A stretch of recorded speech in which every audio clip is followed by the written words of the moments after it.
जो सीमेंट के हमारे डिस्ट्रीब्यूटर और डीलर हैं उनमें एक बड़ी कॉमन प्रैक्टिस आ रही है, इस पर आप हमें रहनुमाई फरमाई। वो क्या करते हैं कि वो एट अ टाइम 236G का भी हमारा टैक्स विदहेल्ड कर रही होती है कंपनी, 10-12 या 15 कंपनीज हैं जो सीमेंट की, और मैं डीलर हूँ उसका जिसकी मैं रिटर्न फाइल कर रहा हूँ, तो 236G का भी वो मेरा at a time tax withheld कर रही होती है। एट अ टाइम मेरा सेक्शन 233 कमीशन का टैक्स भी विदहेल्ड कर रही होती है।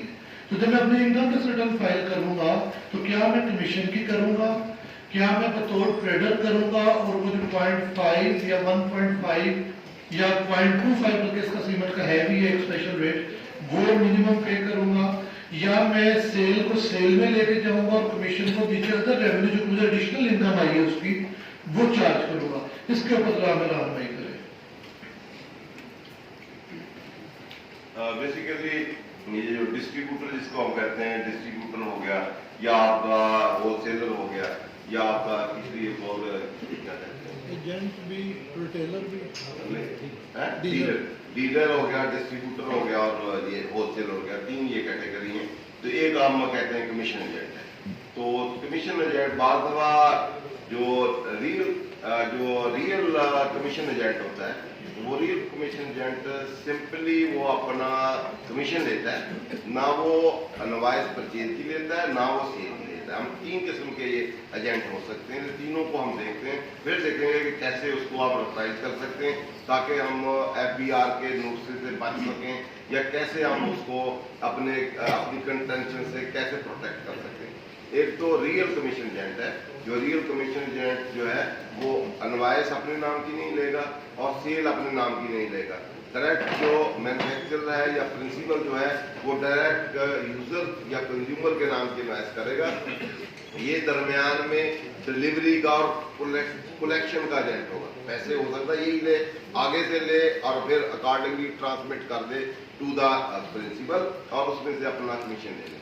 तो यहाँ तो क्योंकि ना इसने सेल रिकॉग्नाइज की ना इसने परचेज रिकॉग्नाइज की, तो यहाँ तो सीधा सीधा है कि इनवॉइस भी इसके नाम की नहीं है, ना सेल की ना परचेज की। तो इस सिचुएशन में ये कमीशन की ही रिटर्न फाइल करेगा। वो मिनिमम है, पहले पेनल्टी चार्ज वाली थी, तो कमीशन इनकम रिकॉग्नाइज करके अकॉर्डिंगली लेसेस करेगा। जो भी इसकी विद होल्डिंग हुई होगी उसको एक वाली मिनिमम है, बाकी वाली एडजस्टेबल है, तो मिनिमम अट करके बाकी वाली रिफंड लेगा। ये तो हो गया सीधा प्योर और रियल कमीशन एजेंट। दूसरा कमीशन एजेंट हो सकता है जो अपने नाम की इनवॉइस को ले, सेल भी करे परचेज भी करे और उसमें प्राइस पे उसका कोई कंट्रोल ना हो, प्राइस को ना कम कर सकता हो ना ज्यादा कर सकता हो। जो प्रिंसिपल ने फिक्स की है उसी के मुताबिक वो एंड तक जाए, प्राइस में कोई एडजस्टमेंट ना की हो, तो इसको भी हम कमीशन एजेंट कहते हैं। और ये ट्रेडर नहीं होता, ये कंट्रोल्ड बाई प्रिंसिपल होता है, लेकिन प्राइस पे कोई कंट्रोल नहीं है, जिसका उसके दरमियान कोई इसका भी अपना मार्जिन नहीं है। वो वाला तो इनवॉइसिंग भी अपने नाम नहीं करता, रिस्क रिवार्ड ओनरशिप भी इसके नाम अब रिस्क रिवार्ड ओनरशिप नहीं है, just for the purpose of managing the transaction invoice के नाम आई है, जबकि रियल ओनर ये नहीं है।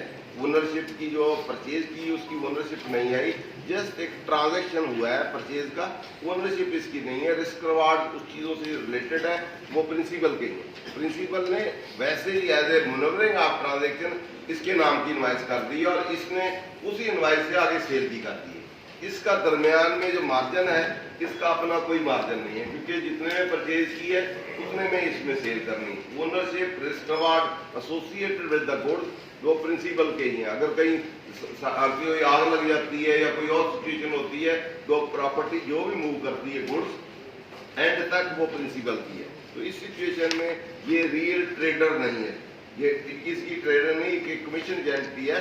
For the purpose of manoeuvring of transaction अपने नाम ये इनवॉइस लेता है, आगे सेल करता है, सेल उसके बिहाफ पे कर रहा है, एज ए ट्रस्टी करता है और आगे पैसे कलेक्ट करता है और अकॉर्डिंगली उसको देता है और अपना कमीशन देता है।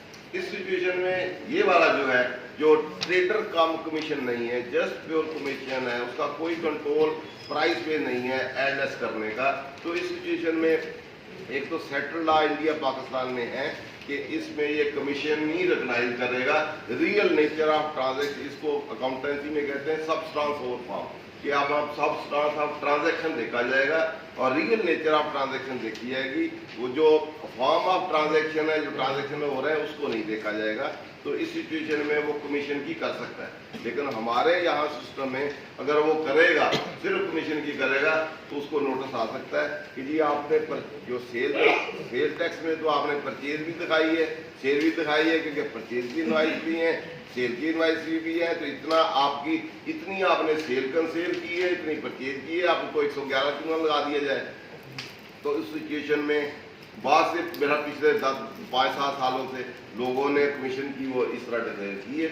आजकल भी मेरे साथ नोटिस काफी लोगों को आए होंगे, इतनी आपकी सेल है जी, आपने इसमें मिनिमम टैक्स नहीं दिया हुआ जी, आपने खुद सेल टैक्स में डिक्लेयर की, तो आपको मिनिमम ही 10% बनता है। तो अगर वो कमीशन की करेगा तो इन चीज़ों से उसको फेस करना पड़ेगा। इसलिए बेस्ट सोल्यूशन ये है कि आप जैसे सेल टैक्स में आपने परचेज सेल की है, उतनी ही सेल उतनी ही परचेज, इसी तरह आप रिटर्न में भी उतनी ही सेल परचेज करें, ताकि प्रॉफिट तो आपका नील ही होगा और नीचे आप कमीशन डालें और उसकी वर्किंग करें। क्योंकि नेट प्रॉफिट जो परचेज सेल वाला है वो तो होगा नहीं, तो कमीशन के साथ आपके एक्सपेंस लेस होंगे और मिनिमम करके आप उसको रिकॉग्नाइज कर सकते हैं। बेस्ट सोल्यूशन ये है। लेकिन अगर आप लिटिगेशन में जाएं तो कर सकते हैं कि आप सिर्फ कमीशन की करें, लेकिन मैं एडवाइज नहीं करूंगा कि आप कमीशन की इस सिचुएशन में करें। इसलिए आप पूरी बारी फुल डिक्लेयर करेंगे तो ज़्यादा बेस्ट है। इससे आप नोटिस से और लिटिगेशन से बचेंगे, क्योंकि प्रॉफिट तो आपका है ही नहीं, सेल भी उतने की है, परचेज भी उतने की है, तो प्रॉफिट तो नेट है। जस्ट आपका कमीशन ही प्रॉफिट है, अल्टीमेटली लायबिलिटी आपकी कमीशन पे आएगी, लेकिन टर्नओवर पे आपको 1.5% आपको लग जाएगा, क्योंकि टर्नओवर इसी पे ही उन्होंने नोटिस देना है। वो IAC जो है आपको 122.5 का देगा, इतनी आपकी सेल टैक्स में की आपकी सेल सेल्फ डिक्लेयर्ड है, उसमें ये टर्नओवर बनता है, वो आपको नहीं है। लेकिन कुछ सिचुएशन में आगे जाके उस पे इस टैक्स पे उन्होंने रस भी किया हुआ है कि ये उसकी सेल नहीं है, सेल उसी की है पिछले वाले की, लेकिन फिर भी अंडर लिटिगेशन। तीसरा जो है वो तीसरी सिस्टम ये है जिसमें प्राइस पे कंट्रोल नहीं है। जैसे वो सीमेंट वाले हैं, वो कहते हैं जितने यहाँ पे हो सकता है कंट्रोल हो। अगर आपका प्रिंसिपल कंट्रोल नहीं है कि अपनी प्राइस कितने में आपने बेचना है, तो उसको हम कहेंगे ट्रेडर कम कमीशन एजेंट। वो उसको 2 चीजें कर रहा है, एक तो प्राइस उसने आप परचेज की, परचेज प्राइस के बाद उसने सेलिंग प्राइस उसने हायर बेची, तो डिफरेंशियल उसने गेन भी लिया है, वो ट्रेडिंग गेन है। एक ट्रेडिंग गेन लिया प्लस उसने प्रिंसिपल से कमीशन भी लिया। इस सिचुएशन में वो इसको हम कहेंगे ट्रेडर कम कमीशन एजेंट। जब ट्रेडर कम कमीशन एजेंट होगा तो ये प्योरली आपकी सेल परचेज रिकॉग्नाइज करेगा, क्योंकि उसमें प्रॉफिट भी आ रहा है। अब इसके 2 किस्म के प्रॉफिट है, एक तो ट्रेडिंग प्रॉफिट है जो सेल और परचेज में से डिफरेंस आता है वो है, प्लस इसका कमीशन है। तो बाकी एक्सपेंस उसी तरह क्लेम करेगा, तो उसी तरह फिर ऑनवर्ड्स देगा। बाकी जितने भी इसके हैं मिनिमम टैक्स कमीशन में मिनिमम होगी, ट्रेडिंग प्रॉफिट वाला ट्रेडिंग की तरह गवर्न होगा, बाकी एडजस्टमेंट दे जाएगा।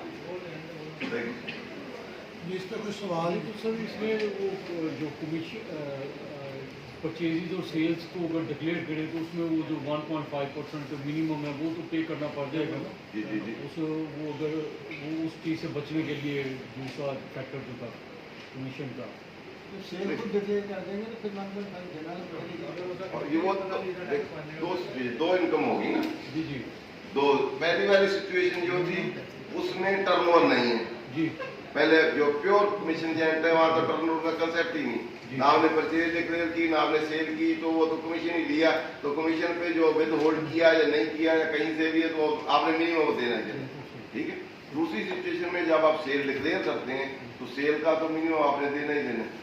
वो आप जब सेल डिक्लेयर करेंगे, इधर भी डिक्लेयर करेंगे, सेल टैक्स में भी है तो वो 1.5% या अदरवाइज कहीं डिस्ट्रीब्यूटर वाला कहीं आपको रेट लोअर है वाला है 0.2% या 1%, जिन डिस्ट्रीब्यूटरों पे है तो आप उसके मुताबिक गवर्न होंगे। वो उनका पॉइंट इससे भी स्ट्रांग हो जाता है। वो कहते हैं डिस्ट्रीब्यूटर के लिए हमने अलग रिड्यूस रेट दिया हुआ है।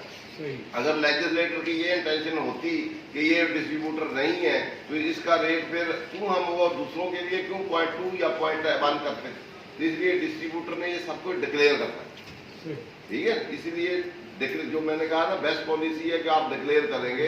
अगर आप उन डिस्ट्रीब्यूटरों में आते हैं या FBR या वहाँ प्रपोजल देनी चाहिए बाल को कि जो डिस्ट्रीब्यूटर है जिस तरह के उन पर रिड्यूस रेट होना चाहिए, जैसे फ्लोर मिल है, राइस है, उन पे 0.1 या इस तरह के रेट है। कुछ फार्मास्यूटिकल के डिस्ट्रीब्यूटर है, कुछ और है, उनके लिए लो रेट है 0.2 1.5% का भी 0.2 है। तो इसलिए वो डिस्ट्रीब्यूटर जो होंगे वो अगर हैं भी तो उनकी टर्नओवर पे रिड्यूस रेट लग जाएगा। तो आप भी अगर उनमें फाल करते हैं कहीं तो फिर आप रिड्यूस रेट नहीं तो अदरवाइज फिर आपको नहीं तो वही वाला रेट जो 1.5 या 1.25 जो भी है वो आपको देना पड़ेगा। तो प्लस वो तो मिनिमम है ही, साथ आप ये कमीशन पे मिनिमम देना होगा इस पर। सर जो डिस्ट्रीब्यूटर है इसमें जो एक क्लास है कि पेट्रोलियम एजेंट एंड डिस्ट्रीब्यूटर, हाँ वही वो डिस्ट्रीब्यूटर किसके क्लास को पढ़ ले, आर डिस्ट्रीब्यूटर नहीं है उसमें क्लास को पढ़ लेते हैं। अब देख लेते हैं कि आर डिस्ट्रीब्यूटर आते हैं तो फिर तो सारों के लिए नहीं आर डिस्ट्रीब्यूटर नहीं होता, ठीक है। उसमें सफिशिएंट डिस्ट्रीब्यूटर है वो फार्मास्यूटिकल के और वो साथ है। तो अगर उसमें आर डिस्ट्रीब्यूटर लिखा होता तो फिर सबके लिए ठीक था। फिर तो सीधा तक हर एक डिस्ट्रीब्यूटर ने पूरी सेल डिक्लेयर करनी है जो उसके नाम इनवॉइसिंग आई है और उस पर टर्नओवर उसने उस सेल पे देना है 0.2 या 0.1 और बाकी कमीशन पे कमीशन वाला जो विद होल्डिंग वाला लगता है।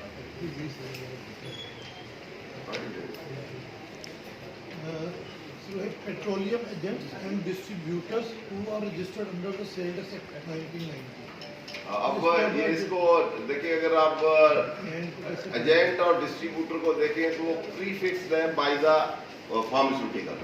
अब फार्मास्यूटिकल के एजेंट और डिस्ट्रीब्यूटर जो होंगे पेट्रोलियम या जो भी है पेट्रोलियम पेट्रोल पहले फार्मास्यूटिकल भी होता है वो लगा है। अच्छा वो लगा है, मैं इसको लीड पढ़ रहा हूँ।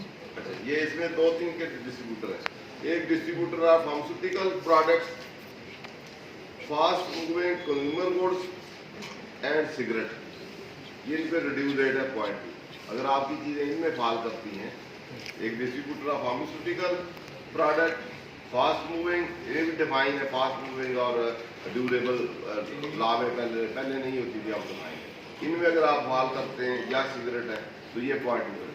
दूसरा इसमें petroleum agent and distributor who are registered with the sale tax, उसके बाद राइस मिल्स हैं, पेट्रोल मिल्स हैं, फिर उसके बाद मोटरसाइकिल डीलर है रजिस्टर्ड विद द, ये नाल बस ये कैटेगरी है।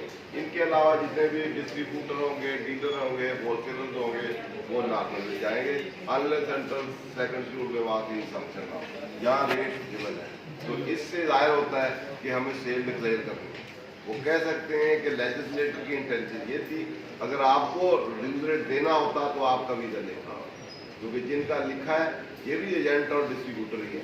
एजेंट भी सेपरेटली लिखा गया है, डिस्ट्रीब्यूटर भी लिखा गया है। जो इसके फार्मास्यूटिकल के या दूसरे डिस्ट्रीब्यूटर जो एजेंट हैं उनके लिए रिड्यूस रेट है, आपके लिए रिड्यूस रेट नहीं है। तो इसलिए आपने टोटल सेल परचेज डिक्लेयर करनी है और रिकॉर्ड करनी है। उस पर नेक्स्ट आ जाए, नेक्स्ट बिल्कुल आ जाए। सर जो फास्ट मूविंग कंज्यूमर गुड्स, चूँकि ये डिस्ट्रीब्यूटर के साथ ही बात रिलेटेड है, उसकी तारीफ लिखी है कि fast moving consumer goods means consumer goods which are supplied in retail marketing as per daily demand of a consumer excluding durable goods.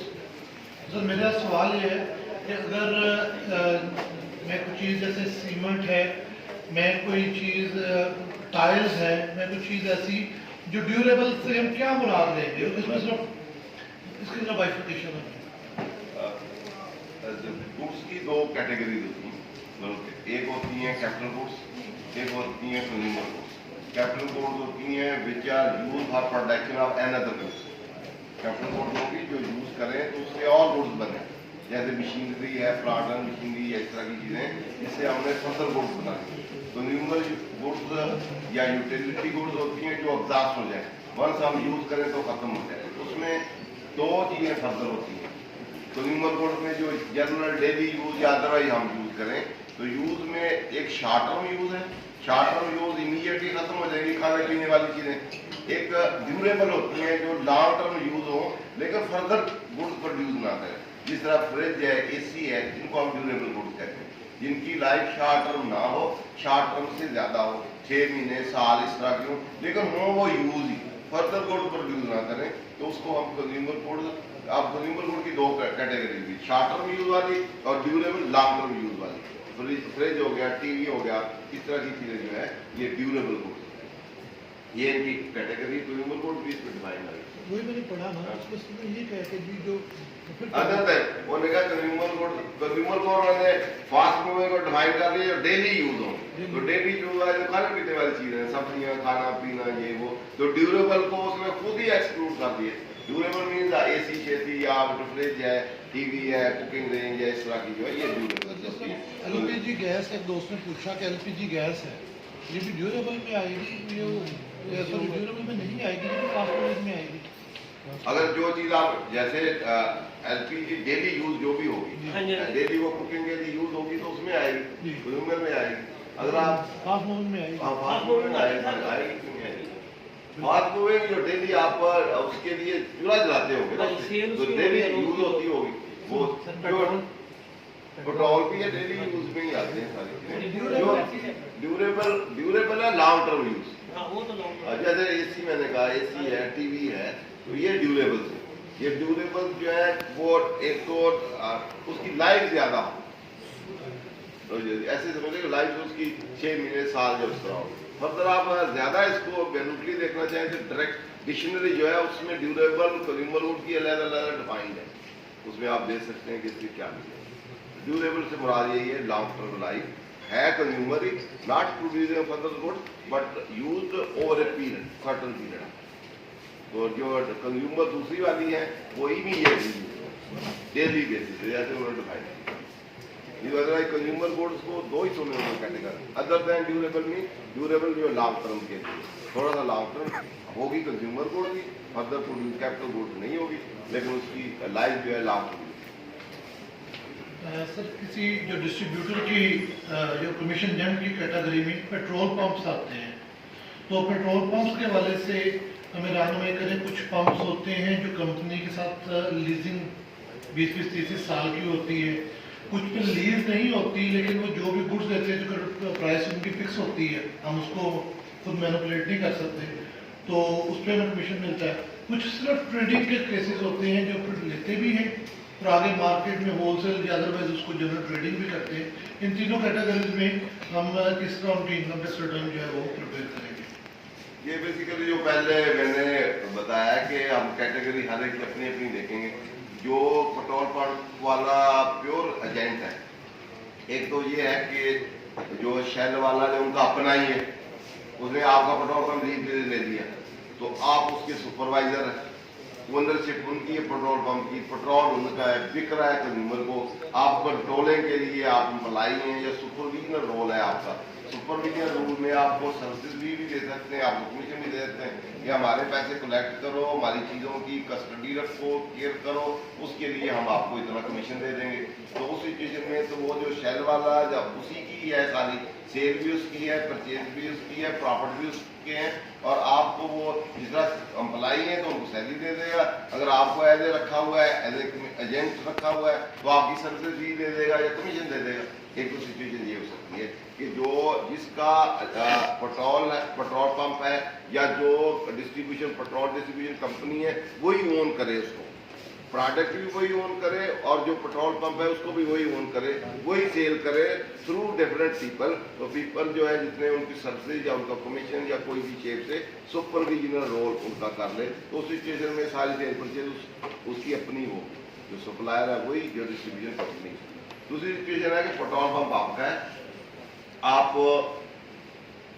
Petrol लेते हैं डिस्ट्रीब्यूशन कंपनी से, फिर आप आगे बेचते हैं। इस सिचुएशन में अगर आप जो मैंने पहले कहा था प्राइस को आप कंट्रोल नहीं करते, उतने में बेचेंगे जितने में भी आया, तो उस सिचुएशन में फिर देखा जाएगा कि प्राइस अनलेस अंटिल कोई एफबीआर स्पेशल इसके लिए प्रोसीजर ना ले डाउन कर दे, तो उस सिचुएशन में क्योंकि वहां से आप परचेज करेंगे तो अनवाइस आपकी नाम आएगी, सेल आएगी, नोटिस बाद में आ सकते, बल्कि इसमें 2-4 कोई एसआरओ भी आए हुए हैं, तो उसमें उन्होंने कुछ इसकी गाइडलाइन दी है। लेकिन अदरवाइज वो आपको इश्यू नोटिस कर सकते हैं कि आपने इतनी परचेज की, इतनी सेल की, इतना आपका कमीशन है, तो आपने टर्नओवर क्यों नहीं की, या तो उस पर आपका दिया हुआ है 0.2% दिया हुआ है।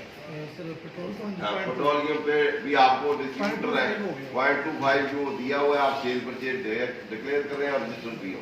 अगर नहीं रजिस्टर्ड तो आपको पूरा देना पड़ेगा, अगर रजिस्टर है तो आपको फिर 0.2 वाला ड्यूप्लेक्स है लगेगा जब आप रजिस्टर होंगे, अनरजिस्टर्ड पे पूरा का पूरा ही कर देंगे। ठीक है, तीसरा तीसरा तीसरा इन्होंने बताया था कि एक तो ये पेट्रोल पंप वाला है जहां आप कमीशन लेते हैं, परचेज करते हैं, सेल करते हैं। तीसरा जो खुला पेट्रोल भी बेचते हैं, तो वो खुले पेट्रोल वाले वो परचेज सेल उसी तरह, इनपुट आउटपुट उसी तरह, और इतना टोटल सेल में होगा 200। चुताई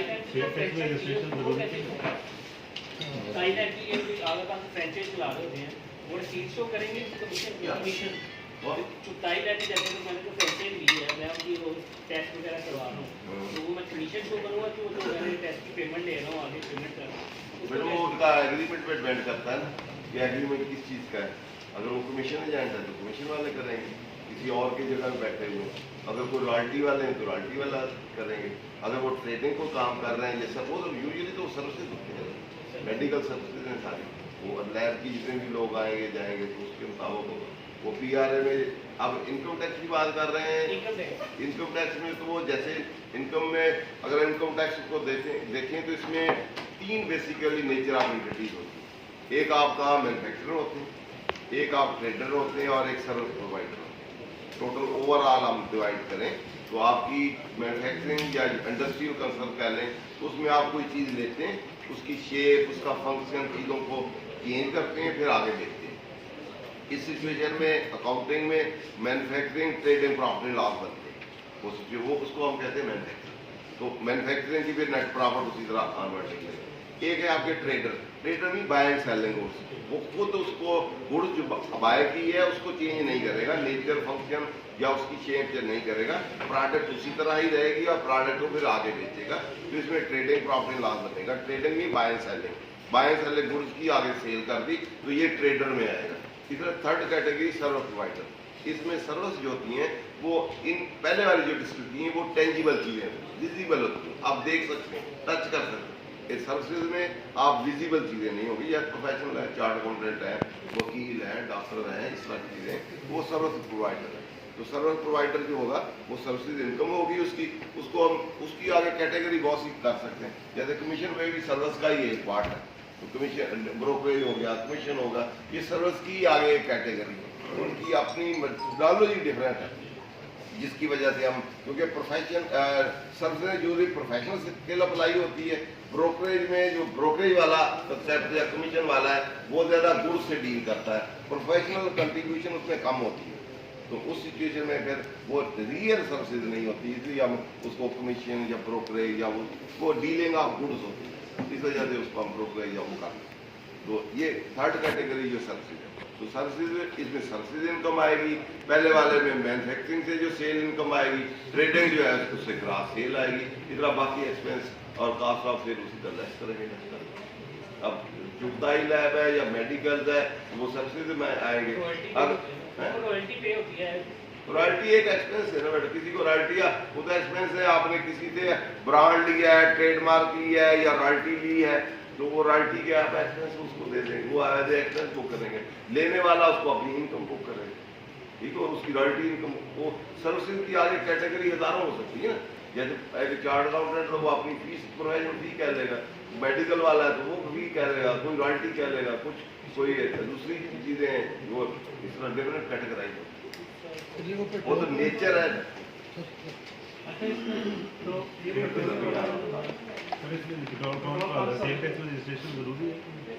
इसमें तो लिखा हुआ है जो ये पेट्रोलियम प्रोडक्ट है, ये तो था 2001 का नहीं, अभी आपने पढ़ा नहीं जी, पेट्रोलियम डिस्ट्रीब्यूटर का लिखा हुआ है कि जो रजिस्टर्ड होगा उसको 0.2 मिलेगा। कंपनी नहीं देगी ना, यानी लेकिन उसको दूसरे जो सप्लाई नहीं देगी। कमीशन बेस है, जो मेरा कमीशन पास बेस है है, मैं उनके लिए, उनकी चीज़ें उनकी बेच रहा हूँ। हाँ? जो अगर उनका का है तो फिर तो नहीं है। अगर कोई पेट्रोल कौन मेरा है, PSO का मैंने लगाया पेट्रोल, मैं उसी के ही जो रेट है उसी के बेच रहा हूँ, मुझे सिर्फ वो कमीशन देता है। वो आपको इनवॉइस जो आप परचेज करते हैं इनवॉइस शेयर टैक्स इनवाइस देते हो। मैं सबकी इजाजत से एक सर्कुलर पढ़ देता हूँ।